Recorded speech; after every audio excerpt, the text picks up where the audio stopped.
Dutch. So did you make your presentation? I forgot to ask you about today. How did it go? Or have them pass it around. They were good, Because yeah. I know you were worried about it. It went pretty good. I Everybody, forgot to ask you. I had 2 or 3 people kind of come up and talk to me, say they did a good job. So Well, that's good, yeah. it was good. No, my cleaner comes on every other Wednesday, and she tends to check. And then we go to the parking place this morning, There's always something in there. but I made it. Good. So, we're all ready? We're good. We're good, okay. All right, we'll call us to order. Roll call, please. Marie-Claire Gorham. Here. John Krischer. Here. Susan Murphy. Here. Phil Pardue. Here. Mary Jo Williams. Here. Thank you. Pledge allegiance.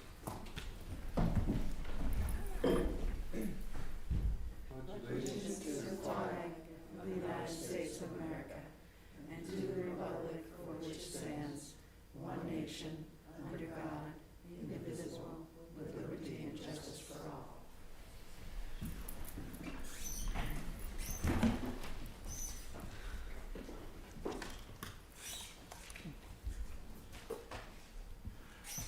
Any announcements from the trustees? Okay. Any announcements from the director? No, I will save those for next week. Okay. All right, we'll go to the main order of business today, which is receive report from the library master plan from Ashley. So thank you all for being here for this special meeting today. We also have our special guest, Bob Harari, who is our Public Works Director. At the Library Board of Trustees last regular meeting, the Master Plan Ad Hoc Committee requested a report out from the Public Works Department on the state of the facilities and all the work that's been done, over the last 20 years or so in terms of maintenance, system replacements, and that type of thing. Also, after that meeting, we had a regular council meeting where the capital improvement program was first introduced to the city council, and they requested a report out on the phase 1 of the master plan, because to date, we've just been reporting brief reports out as the ad hoc committee. So this report today serves a twofold purpose. One, to introduce the Board of Trustees to the master plan and to fulfill that request to give kind of a state of the union on our facilities all together, all at once. So we'll start off, and Bob and I are we're going to tag team it for this presentation. So as you all know, we have 2 library facilities, the Harrison Memorial Library, which serves adults, teens, and houses the Gathering Place now, alongside staff offices. And then we also have the Park Branch Library 3 blocks away, which serves children and families, as well as researchers using the local history department, which houses the city's archives, alongside administrative offices, so some staff offices, CPLF offices. And then I'm going to let Bob take it away to talk about the state of our buildings. The Harrison Memorial Library, which was designed by Bernard Maybeck, that was built in 28, expanded in 1949. It's had some seismic upgrades, interior remodels, and other maintenance needs taken care of, and I will let him go into the latest detail on all the work that's been done on our buildings. Okay, thank you, Ashley, and thank you for having me today. Pleased to be here. Okay, so over the past 5, 10, maybe 20 years, the following items have been replaced, as shown on the screen. We replaced the ventilation system for the public restrooms, replaced the furnace and portions of the HVAC system. We replaced cracked windows in the reading room, added or upgraded the cooling unit in the computer room, installed energy efficient lighting. We supported the Gathering Place project a few years ago. We upgraded railings, several different ADA type of projects. In fact, we have more railings coming very soon. And since I can't say shelf shifting projects very well, I'm going to say we relocated shelves, often upon request of the library. During COVID, we had a number of air purifier systems that had to be maintained. And as mentioned in the staff report, happy to announce that we'll be painting the exterior of the building within a couple of weeks. The contract's been awarded, so we're almost ready to go, and also the staffing area downstairs. Do you want us to withhold any questions to the end, or if we have some, asked now? I think go ahead and ask questions now as we go along. That will be helpful. Okay, so the list of things that have been repaired most recently. Correct. It goes back 5 to 20 years or so that these have been done. Correct. Are there any that have been replaced that are now need to be replaced again, or are all these repairs now current? When we get into what the condition assessment showed from the architect and their team, some of the things that were repaired 5, 10, or not 5, but maybe 10, 20 years ago are due for replacement now. Okay. So it's a mixed bag. Some things are still fine. Some things are obsolete or Okay. inefficient. So it's a mixed bag. All right, thanks. Moving on to the Park Branch Library. This was purchased in 1988 as a Crocker Bank. Well, I guess when the city purchased it, it was remodeled at that time and then opened up as a library in 1989. It's about 6,300 square feet. Also, over the past 5, 10, or sometimes 20 years, we replaced and upgraded the basement sump pump and added the backup generator. We also replaced the furnace there and portions of the HVAC system. We did the interior painting project right when I came on board 7 years ago, some carpet replacement. We removed the steps in the story time rooms to give more room for the children. We fixed emergency exit steps. We also installed some energy efficient lighting. We had relocated shelf projects. We love our shelf shifting projects.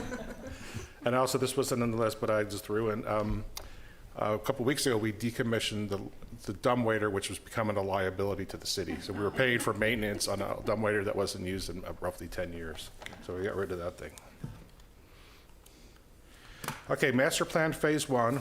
So back in the fiscal year 22-23 capital improvement program, the city funded phase 1 for $50,000 to start or to launch the library master plan project. Through a qualification-based selection process, which I'll go over in a little bit more, we selected Jason Architecture to do this project. In January 23, the City Council entered into the professional services agreement with Jason Architecture for a 5-year term.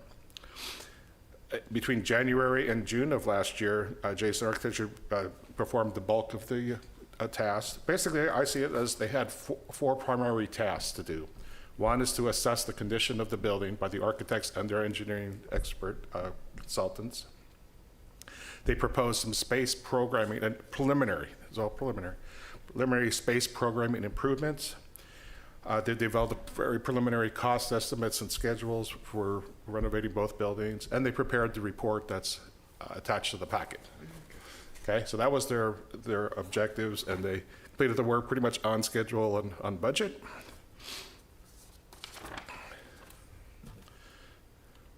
So we've heard the question several times, well, why Jason Architecture? Well, they do have a diverse experience and with civic buildings and community centers, but they also have specific expertise in the design of new and renovated public libraries. And that was the key. And like I mentioned earlier, they supplemented their team with electrical, mechanical, plumbing, expert consultants to support them, including a cost estimating sub-consultant. In my opinion, they did a fantastic job, just like you would expect to do for a master plan. So I've seen lots of master plans. This was done well. Most recently, Jason completed the design for 5 branches of the Santa Cruz Public Library system and will be designing their new downtown library building pretty soon.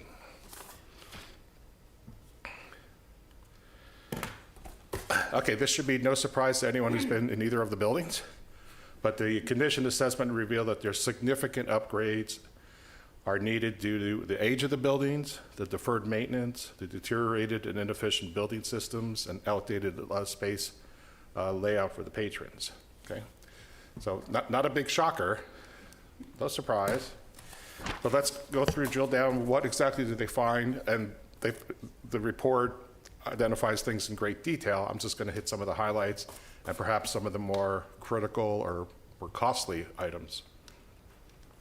And I did review the master plan, and so, anyway, that's pretty obvious. I tried to do my homework before I came here, otherwise you'd really be winging it right about now. All right, so summary of facility assessments. For Harrison Memorial Library, the architectural finishes throughout, ceilings, flooring, painting, finishes, furniture, it's all outdated. A costly item will be the structural seismic renovation, and it's required per the building code. It's not an option, it's a requirement. We're going to do this level of renovation. We're going to have to do structural seismic upgrades. Electrical system, that, unlike the mechanical system I was asked earlier, some parts of the mechanical systems are okay, they may be a little outdated. The electrical system is all outdated. Okay. Pretty much. We're going to need upgraded services from PG&E. We're going to have to replace the switchgear, the panels, the distribution system, and upgrade the lighting. Although we do have some efficient lighting, even that is becoming obsolete. And while we're at it, we can implement energy efficiency measures, such as central building management systems, which is kind of more of the state of the art. So one system controls all the lights, the temperature, door locks, or whatever you want to include in the building system. Mechanical, we talked about before, but we do have some newer equipment, but some equipment is also nearing the end of its useful life. Plumbing, we have to upgrade the water service of the building. We'll need to inspect the sewer lateral, so that wasn't done as part of this project. We'll need to do that during schematic design to see if the sewer lateral to the street is in good condition, but I suspect it isn't. And ADA upgrades. The whole site is not accessible to the front door. There's no elevator. We definitely need an elevator. We're hoping to close off the gas service entirely. This could be all electric building. And so anyway, those are the highlights of that building, not all the items.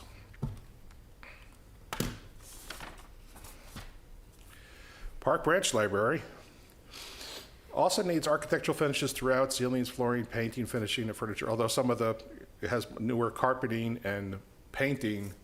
It depends on the extent of renovation, but most likely if we modify rooms, we're gonna need to modify the paint or redo the painting and the carpeting. There's also structural and seismic upgrades required for that building.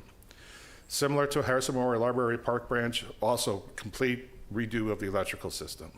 We need to upgrade the service from PG&E. We'll need to replace switchgear, panels, the distribution system, the lighting system. If we're going to be doing that, might as well implement energy efficiency measures and install a central building management system. Mechanical, similar to main library, there's again some newer equipment, but some older equipment, and so it's a mixed bag of replacement. Plumbing, we also need to upgrade the water service. We need to inspect the sewer line. ADA, we do have there's a ramp to the front door today. It's non-compliant. The ADA parking space today is not compliant. When we do a renovation, we need to make both into compliance. And we have an infamous one, the water intrusion into the basement. When I first got here, what the heck's going on here? There's an underground stream under the building. It's not going away. So since we can't control Mother Nature, we do have an ongoing problem. That's why it was critical to have the emergency backup generator in good condition and maintain those sump pumps in the basement. In addition, we have exterior, or the windows and exterior siding, need some repair. We are seeking a capital project for next fiscal year to fix the windows that get foggy and to fix some of the dry rot around the windows and the eaves. We have exterior ductwork on the west side of the building, which you don't see a lot of in Carmel. We painted it several years ago to disguise the horror, but it still looks pretty bad. We also need a new PG&E transformer. Both buildings, before I turn it back to Ashley, both buildings, just real brief, during the schematic design, I think we need to start looking into the hazardous materials that exist in both buildings. That wasn't really covered yet, nor should it be in this early phase. And I talked to Ashley about potentially swing space during construction. So that's something, not yet, going forward, you might want to think about, well, are we going to close the buildings down for a year while the building's under construction, or are we going to keep it operating? If so, where, the cost, how's that going to happen? And also, Ashley is amazing, she walks on water, but once we get into construction, once we get into the design, development, and construction drawings, we need a consultant project manager or somebody to manage the design of the project. This is not going to be a few hours a week. It's going to be a big project. So we're not there yet, something to think about going forward. With that, I'll be happy to answer any other questions at the end, and I will turn it back over to Ashley.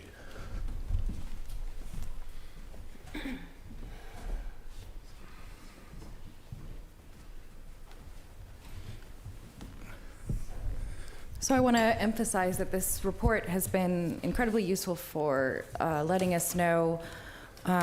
It's a foundational document for what problems we can anticipate in the future with our buildings, things that need to be replaced if and when we renovate them. So it's good things to know. We're ahead of the game. Again, the city's still continuing to fulfill its maintenance obligation, but there still has been deferred maintenance that's being caught up on, and although systems have been replaced, those that have been replaced much longer ago will need to be replaced in the future. So this is a good document for us to have. One of the other things that and I just want to touch on this briefly because I think that the state of the buildings in terms of systems is most important. The report also touches on conceptual design, and one of the things that it proposes is relocation of some of the programs between the buildings. As Bob said, this is very preliminary. We didn't really get into heavy design. These are proposals from Jason and looking at how things are structured in our buildings. And when we talk about shelf shifting, we talked about that previously for things that we lean on Public Works for. That's the librarians trying to make things better organized, better available for patrons. Flow makes sense within the buildings. And so this is kind of what conceptual design is also getting at in a much bigger way than us just moving shelves around in the building or shifting furniture. So they propose the relocation of the historical archives from the park to the Harrison, and relocating the gathering place potentially upstairs to the mezzanine, relocating the teen area to the park branch, which I think is great, right next to Bruno's for snacks. And it makes that transition for kids to that teen area and that teen life, they're right there adjacent to each other. Of course, anything proposed with the Harrison is going to be very minimal in terms of what the interior looks like, the restoration, renovation, because we love that building. The Mabeck building is beautiful, and we want a light touch there that preserves the architecture and the history of that building. The park branch, the conceptual design proposed some interesting exterior and interior improvements, again, bringing the teen place over, and some new green spaces outdoors around that building, because it's kind of surrounded all by concrete and parking lot, but updated windows, and in addition to bringing the parking stalls in that parking area into compliance, because they are not, anybody that's tried to park in that parking lot, it's not fun to back out when you're squeezed in between numerous cars, or even get out of the parking lot when someone takes up the motorcycle space. And then, of course, these drawings are included in your plans. This is the local history department, but I just wanted to flip through them quickly as we go through the new gathering place upstairs. And it kind of gives us an idea of possibilities for the future, where we see, our building kind of shine. It's cleaned up. It's some new paint, some new furniture and chairs, and of course the park branch, again, as I mentioned, more green spaces outside, a little bit different entrance, our new teen area, and then the interior of this, just big and open like it is now in the park branch, but a little bit different line of sight for the librarians, and again, that green view, not just the view out to the parking lot. Not that we don't see interesting things happening in the parking lot, especially during car week, but it'd be much nicer to be able to sit and have lunch out back rather than worrying about cars. So, our current project status as it stands right now. One, it's great. We have this phase one of a master plan in hand. So we have a foundational document that we can work off of, where we have a sense of what challenges we might face in terms of the bigger scope of renovations for the building, like seismic upgrades and electrical system replacement, and the ADA requirements once we start to do a renovation that will kick into place.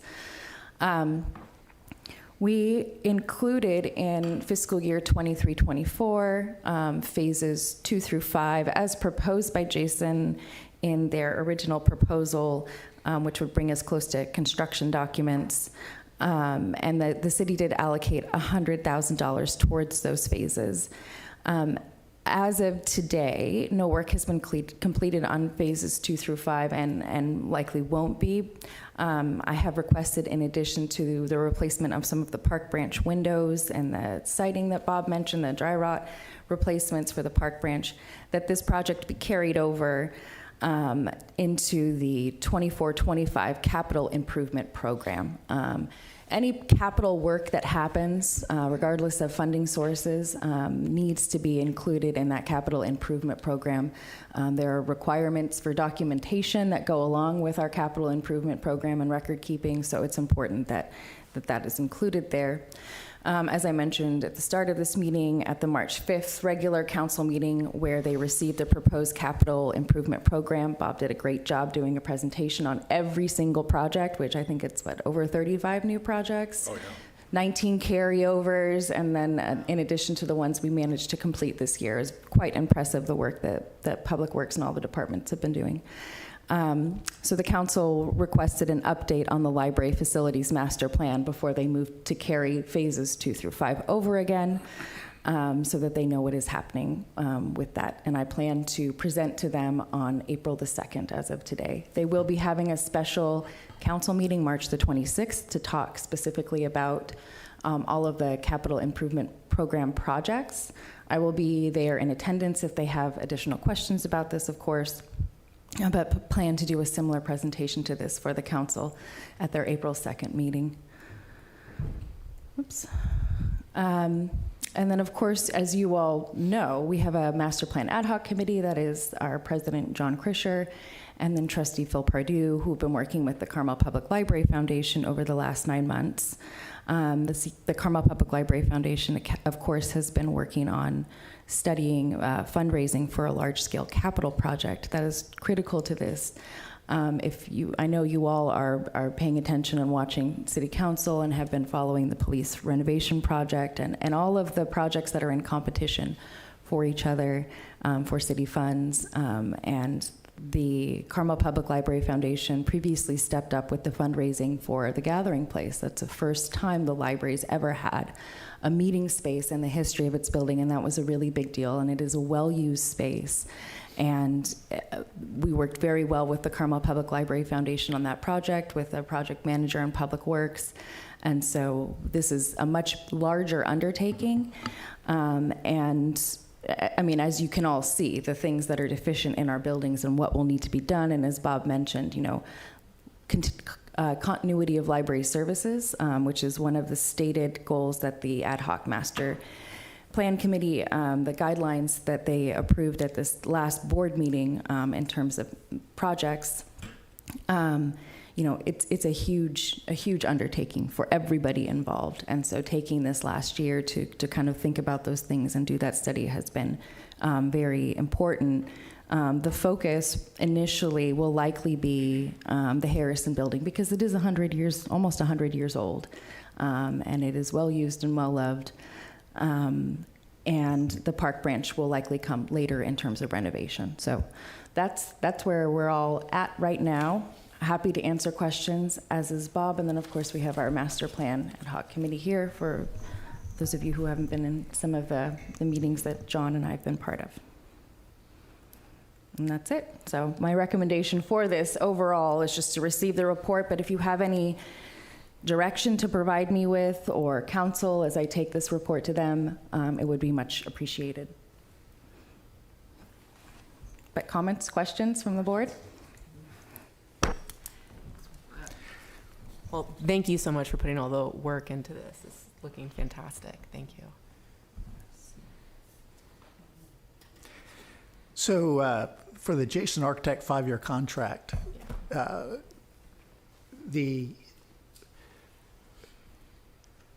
they've done the first phase 1.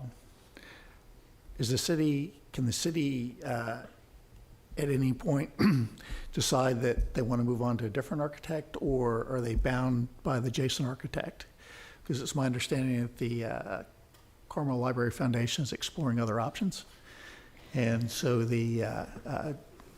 how's that going to work for if they choose to go that route? Right, so that would be talking to Jason about terminating that contract. Right now, they're on contract with the city. There's no dollar amount. The dollar amount that was entered into with them was for that first phase, so the length of the contract was longer than we thought the phase would take, not knowing what subsequent phases we would do or how long it would take, but to continue being able to expedite those processes made the length of the contract. But there is language in there, and Bob, correct me if I'm wrong, you look at these contracts a little more often than I do, for termination for both sides, both parties, to terminate a contract.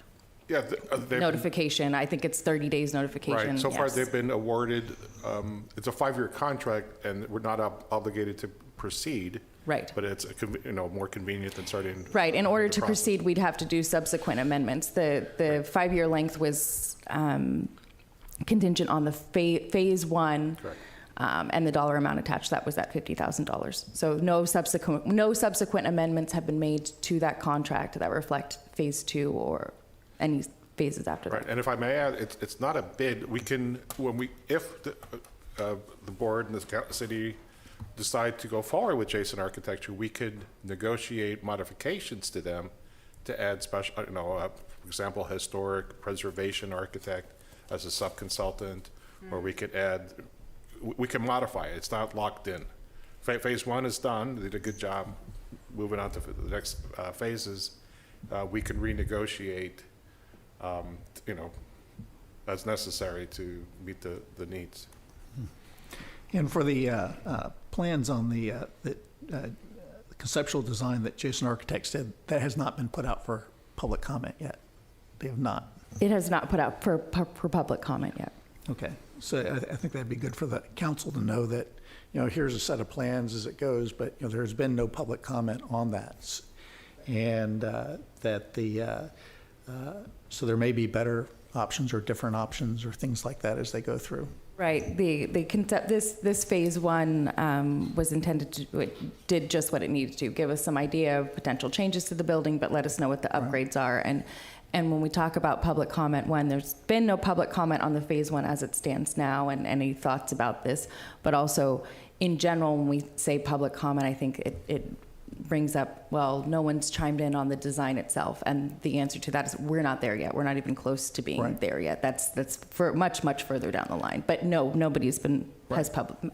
And I anticipate that the April 2nd meeting with the city council will meet that need to have that out there and available for public comment. Okay. Mhm. And and if the foundation is generously to help, exploring the options of raising funds to renovate the Harrison branch, I think, and not both, so it's only one, as I go, that they're thinking about. And the city's going to do the RFP for that? For the architects? If there's any change in architects, yes, that would be if there was any change in architects or bid documents or anything like that, that is a city process, because these are city facilities and the city owns them, and that the reliability rests with the city. So requests for proposals, construction bid documents, all will run through city staff. Right, but we have a responsibility to, as we can, help get that through. Yes. So that the foundation can continue to explore their options, because until they, Absolutely, Yeah, yes, okay. yes. okay, sounds good. And then okay. I mean, I just think it's important, what we're looking for is at least I think we're looking for is a well-maintained building. Mm-hmm. That's safe, you have the seismic upgrades, that serves the needs of the patrons, which is the broader Carmel-by-the-Sea influence area as it goes through. And then also the building itself, the citizens of Carmel-by-the-Sea are happy with, because everybody that walks by there sees the outside of the building, but then we have the patrons on the inside. So as we go through the process, making sure that we touch base with the patrons, so that any redesigns or things like that go through, we get good public comment on that. Absolutely. And if I may add, I'm sorry. It's okay. This, I can wait. I'm compelled to make a comment. Also, in an upcoming phase, it includes public outreach. So, yeah, the public outreach hasn't started yet because there was not much to talk about, but now there is. Now they will.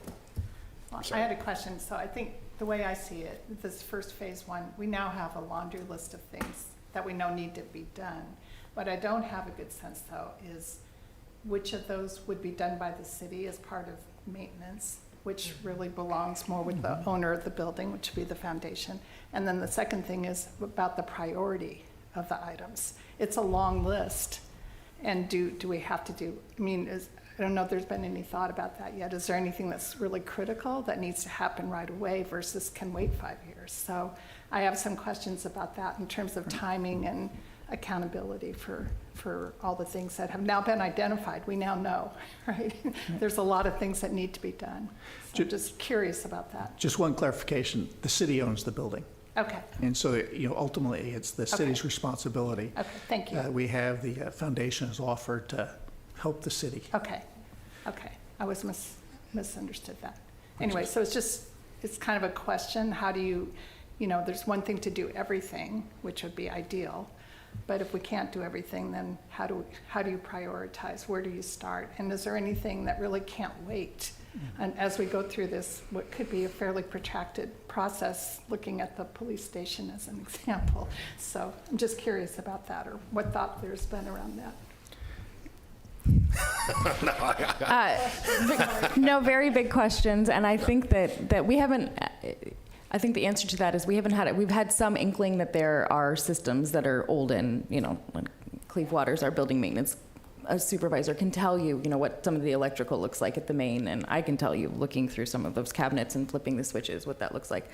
But this study has given us a really good understanding of all of the system needs in terms of upgrades. Bob, I'll let you speak to the criticality and the urgency of some of them. As far as I know, we're okay at the moment, but things are going to start to fail, and I would think that electrical system upgrades would be something, and seismic upgrades as well. I mean, these are important safety items in the building, and I think this has really given us more than the way that we've operated before, where it's given us a high-level, eagle's eye view of the buildings as a whole, not just something's broken in this one room, let's fix this. Like the staff room, we did some work on wiring when we moved some furniture around that triggered some other things. So we focused very much on that room, got some of the wiring and conduit cleaned up, but didn't really, poke some holes in the other places in the building. So that's kind of how we've done it, and that's what this plan has provided us with. For timing, yeah, Bob?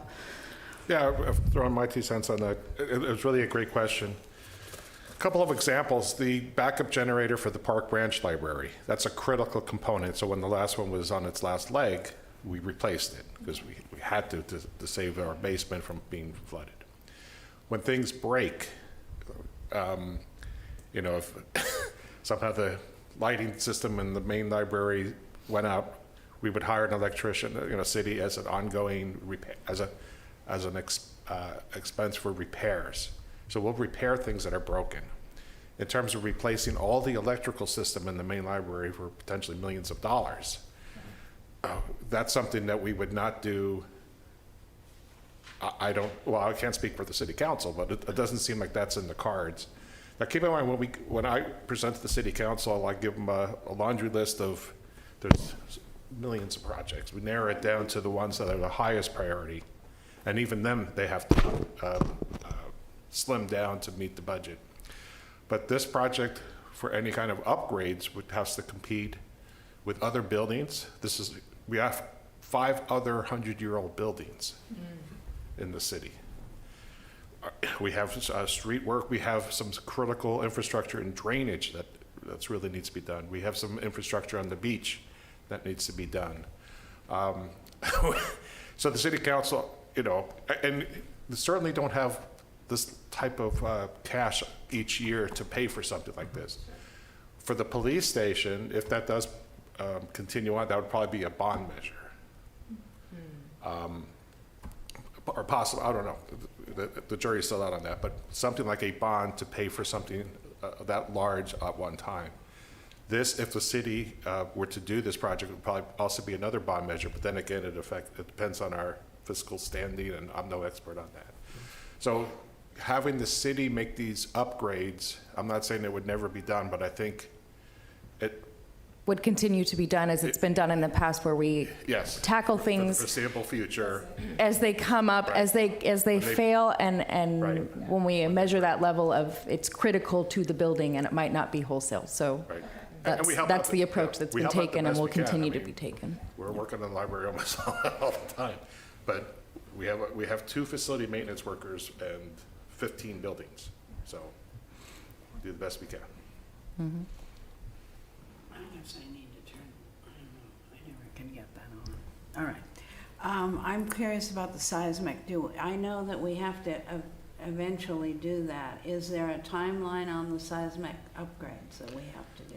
No, it would be done, if we're going to do a major renovation, it would be done by the construction contractor during construction. But it'd probably be like the first order of business, because we'd be going down into the footings, the foundation, the load-bearing walls, that type of thing. So if it proceeds into major renovation, that's one of the first things that gets done, but it doesn't, just by the sequence of construction.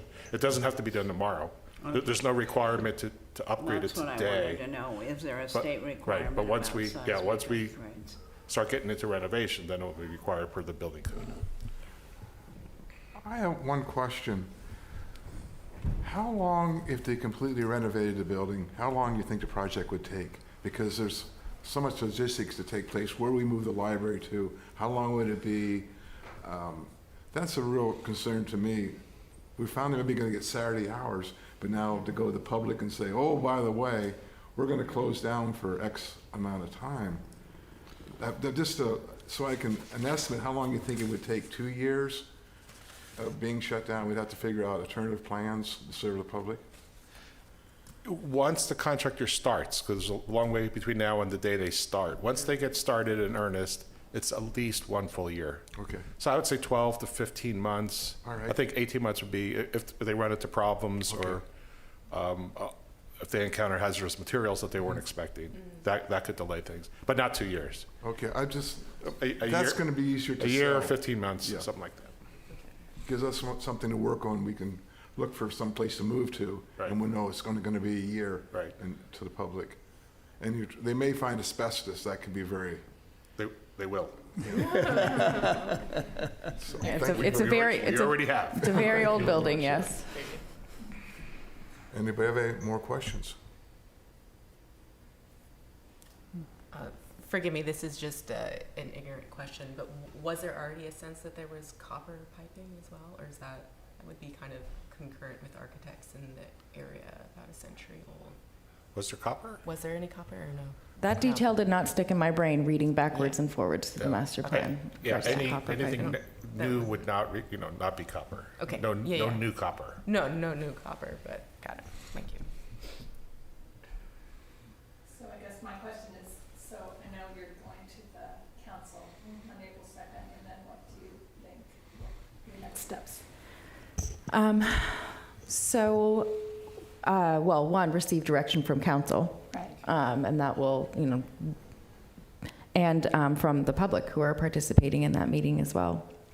And from there, evaluating what we need for the Harrison building, whether it's continuing on with Jason as they stand, or looking at potential other architects, because that is a historic building, and that is an important piece of this, not only the systems, but I think everybody will agree again that this is a historic building. We want to preserve it and honor its architecture, and that'll be, so that's the next steps. Okay, thanks.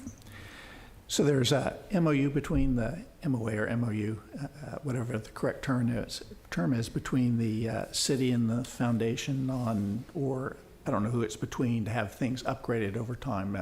The carpeting, inside painting, things like that. How long is that? How far behind are we on those? So the agreement is between the Board of Trustees and the city, because the Board of Trustees has the oversight of the facilities and makes recommendations to the City Council. Included in that is the obligation that the city continue to maintain the buildings. As we've seen, there has been some deferred maintenance over the years, but they have met the critical needs. And then there also is the obligation to paint, interior paint and carpet every 10 years. We're behind on the main for the interior, well, the interior paint, we were behind about 15, we were due about 15 years.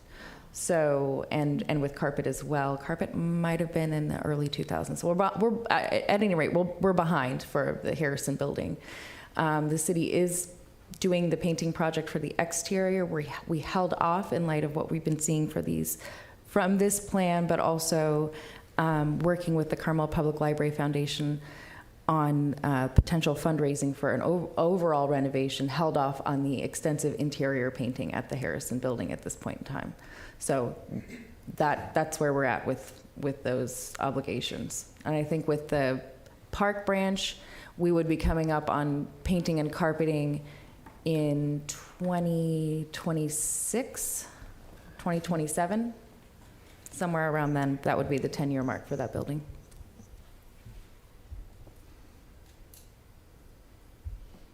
So it says we're supposed to receive a report from the library facilities master plan project and from you and the Public Works, and then provide the staff and the council with direction. So we're supposed to make, at the end of this, we're supposed to...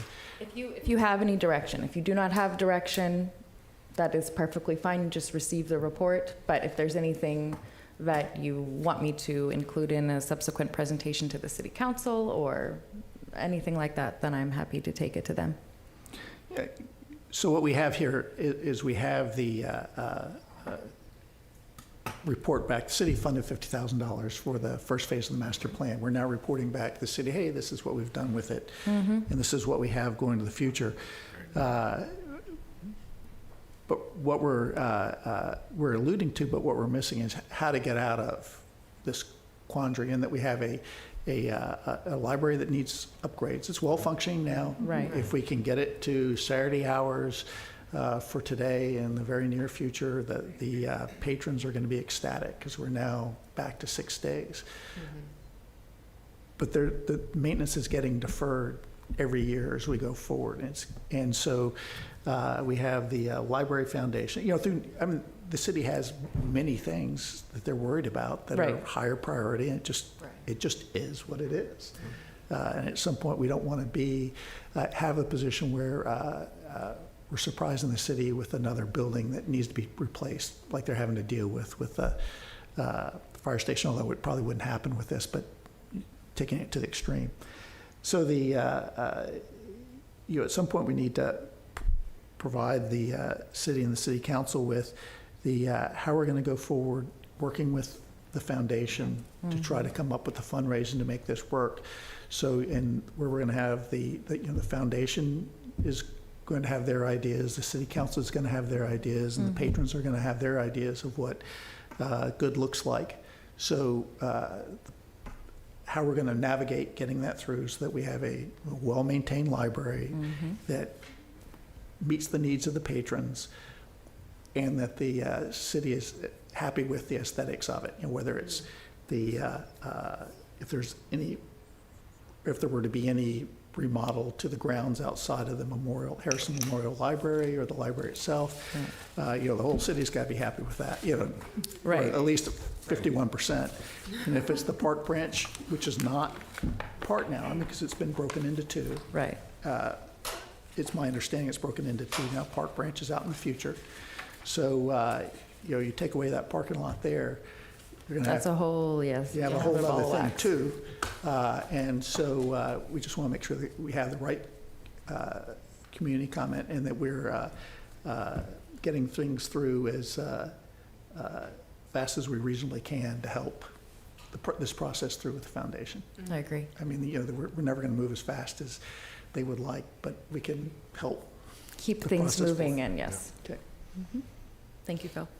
And can we have the foundation? Oh, yes, time for public comment. Yeah, public comment. Foundation? Yes.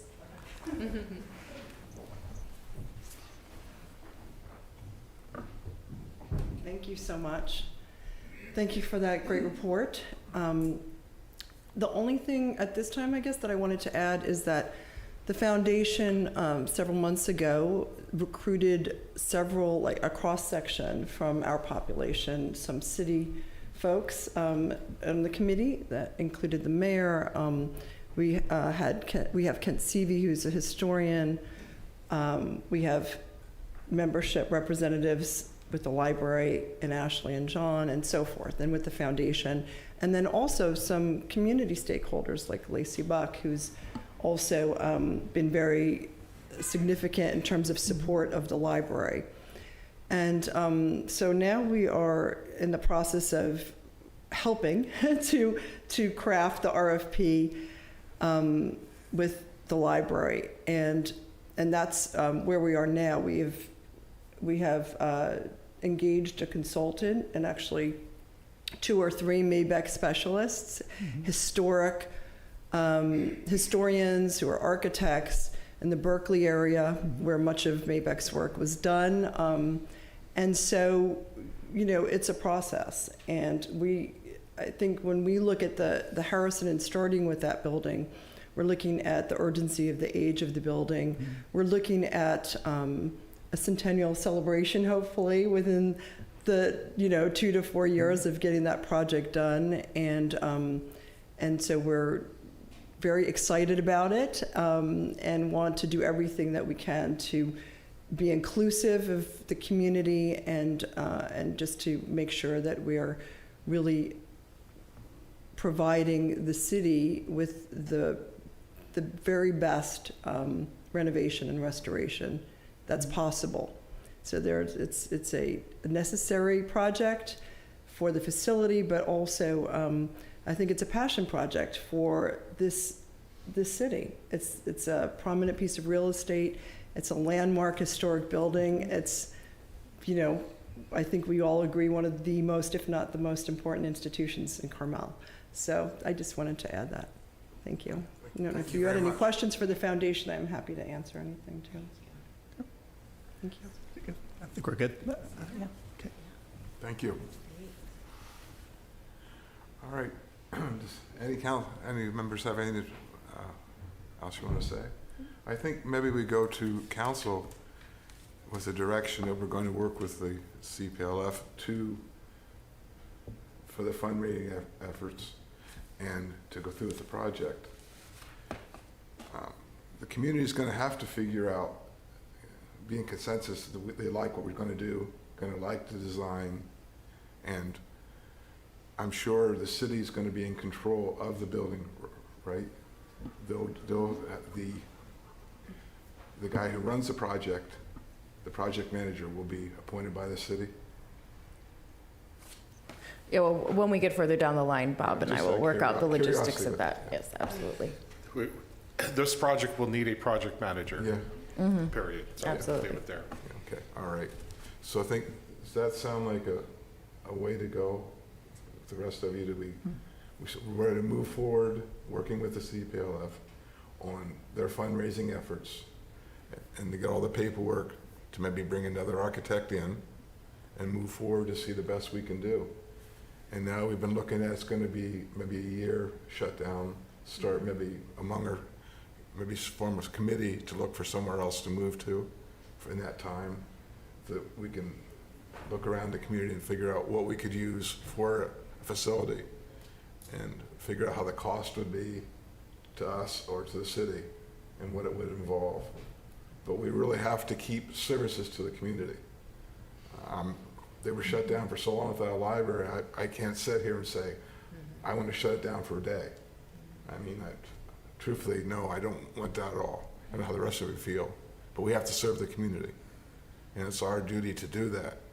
But it's our duty to make sure the library is well maintained too. So we have an opportunity to really do great for the community. Really do great, but it's our responsibility to do it. You guys are going to all work on this together. It's not me, okay? But we have to really make it work. And I'm sure with Bob, your expertise with this, we can make us all work with your help is great. Do our best. I mean, really, so.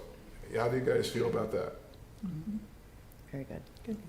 Sound good to you? Yes. Thank you, John. That's excellent direction for council and for moving the project forward. I appreciate All it. And thank you, Bob, for being here as our special guest today. Yeah, thank you very much, Bob. You're very, We used very to good. we used to do kind of a State of the Union thing with Bob before the pandemic, and I think we need to bring it back. It's very helpful. Thanks, Bob. Okay, do anybody have anything else to bring up? Anything for, We have our regular meeting next Wednesday, 9 a.m., where we'll cover ebooks and minutes and reports and all of that stuff. So. well, thank you very much. Meeting adjourned.